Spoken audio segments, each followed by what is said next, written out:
Во очекување на првите испораки на последниот Bugatti со традиционалниот W16 мотор, француската компанија ги зголеми проценките за неговите перформанси.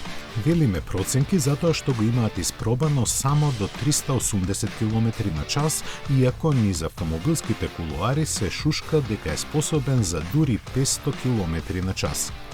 Како причина за тоа наведуваат дека е тешко да најдат патека со доволно долги правци за да постигнат повеќе. Но затоа уверливо тврдат дека за разлика од другите автомобили кои на граница на своите способности се тешки за возење, Bugatti Bolide станува исклучително лесен за контрола.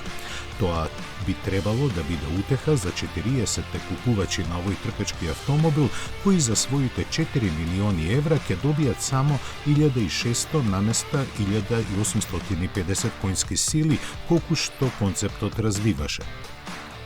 За останатото за моделот се знае, се бидејќи е представен уште во октомври 2020-та. Ултралесната шасија од јаглеродни влакна е развиена со италијанската Dallara според стандардите за тркачките Леман автомобили. Механичките компоненти се направени од најлесните легури, меѓу кои и на титаниум, со што тежината е сведена на 1450 кг. Карактеристика му е уникатната позиција на седење, како во тркачки автомобил, но ќе има и клима уреди, ако нема да може да се вози во регуларен сообраќај.